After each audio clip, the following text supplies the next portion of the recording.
Bonjour chers participants, bonjour chers maîtres, bonjour chers collègues. Je suis M. Ouattara Namongo, étudiant à l'UFR Sciences biologiques à l'Université Pelifero-Gon Coulibaly de Korogo. Le travail dont j'ai l'honneur de présenter aujourd'hui a pour thème quelques paramètres de démocologie du Bibalogourou Acélaphis bislaphis major au Parc national de la Comore nord-est de la Côte d'Ivoire. Notre présentation se déroulant selon le plan suivant. Outre l'introduction et la conclusion, nous allons vous présenter le milieu d'études suivi des matériels et méthodes et enfin, nous terminerons par les résultats et la discussion. Le bubalogourou Acélaphis bislaphis major est l'une des 8 sous-espèces de bubal présentes en Afrique. Cette sous-espèce est endémique à l'Afrique subsaharienne et est inscrite sur la liste rouge de l'UICN en tant qu'une espèce à statut vulnérable. En plus, les populations de cette sous-espèce ont connu un déclin de plus de 30% à l'échelle mondiale et elle est même éteinte en Gambie. En Côte d'Ivoire, les études antérieures nous indiquent que la taille de la population des bubalogourous a fortement diminué et ces populations sont essentiellement réparties dans les aires protégées comme le parc national de la Comore, qui reste d'ailleurs l'aire géographique où l'on rencontre la plus grande population viable des bubales en Côte d'Ivoire. Malheureusement, au parc national de la Comore, les bubales sont sujets d'un braconnage intensif qui déséquilibre la structure démographique, la rendant ainsi instable. Or, la structure démographique influence de manière très importante le flux de croissance des individus et donc leur capacité à faire face à des changements environnementaux. Dès lors, il s'avère urgent de faire l'état démographique des populations de bubales au parc national de la Comore, d'où la nécessité de cette étude. De ces faits, se dégage la question suivante. Quel est l'état démographique des populations de bubales au parc national de la Comore? Pour répondre à cette problématique, nous sommes fixés comme objectif général d'examiner la situation démographique actuelle des bubales au parc national de la Comore. Il s'agira plus spécifiquement de déterminer l'abondance relative, les habitats préférentiels, ensuite de caractériser la structure des populations, la structure des troupeaux, la structure des catégories d'âge et les sexes ratios. Notre étude s'est effectuée au parc national de la Comore, situé au nord-est de la Côte d'Ivoire, sur une superficie de 1 148 756 hectares. Notre matériel biologique est composé de tous les individus de bubalogourou Acélaphis bislaphis major appartenant à l'un des états actuels d'Afrique et à la famille des bovidés. Afin de faciliter l'échantillonnage, des mailles de 4 km² ont été définies dans deux zones écologiquement différentes. Il s'agit de la zone A, située au sud-est du parc, proche de la périphérie et dominée par des formations forestières. Et la zone B, située au centre-ouest du parc, à la confluence du fleuve Comore et la rivière Irengo, dominée par des formations savanicoles. À cet effet, 32 caméras à déclenchement automatique des systèmes de déclenchement ultrasensibles ont été placées selon un échantillonnage non systématique. Chaque caméra a été paramétrée en mode vidéo et ficelée à un arbre à 0,5 m du sol. Les vidéos ainsi obtenues ont été triées en deux phases. La première phase a consisté à visualiser toutes les vidéos et à récupérer les vidéos où apparaissait au moins un individu de bubale. La seconde phase a consisté à lire chaque vidéo où apparaissait au moins un individu de bubale et à mentionner dans un tableur Excel les paramètres démographiques tels que la taille des troupeaux, les catégories d'âge et les sexes.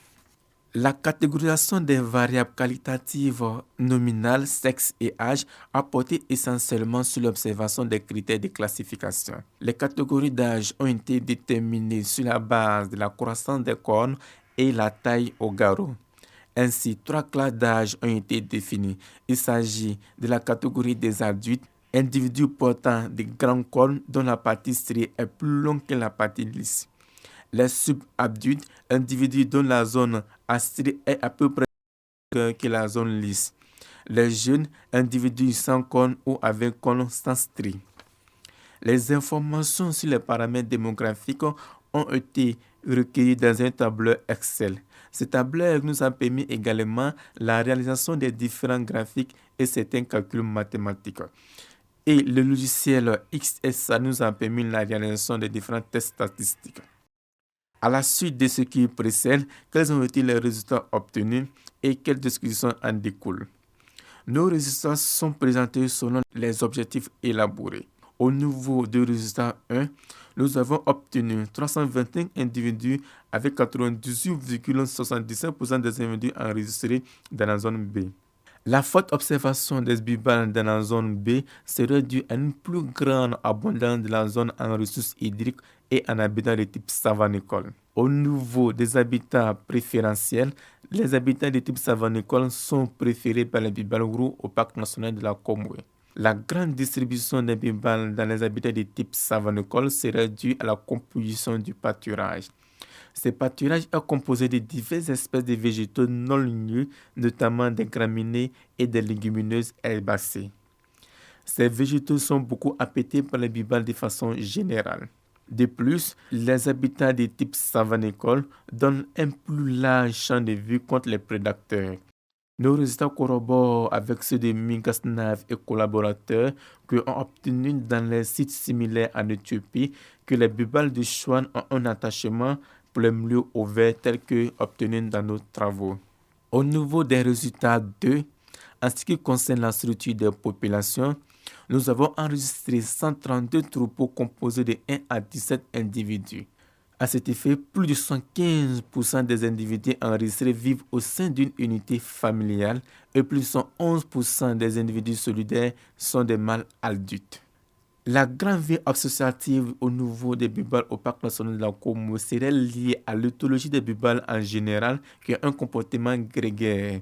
Ce caractère grégarisme est un atout pour accroître la vigilance contre les prédateurs.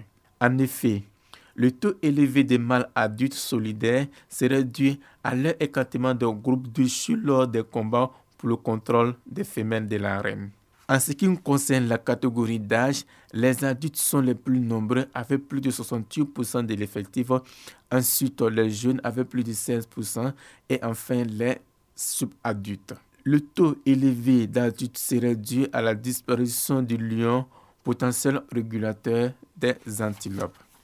En outre, le taux important de jeunes démontre un bon état de fécondité des parents reproducteurs et une bonne semence sexée pour assurer la continuité du boom démographique, comme constaté par ces différents auteurs au parc national de la Comoué et environ au fil des années. Le sexe ratio obtenu est de 1 mâle pour 1,25 femelles, ce qui démontre le succès reproductif constaté au parc national de la Comoué. En conclusion, nous avons obtenu 325 individus de bivalves répartis dans des zones. Les zones de type savanicole sont les zones préférées par les bivalves. Un total de 132 troupeaux de bivalves a été obtenu et avec un sexe ratio de 1 mâle pour 1,25 femelles. Chers participants, chers collègues, chers maîtres, voilà ainsi présenté l'essentiel de nos travaux. Merci pour votre attention.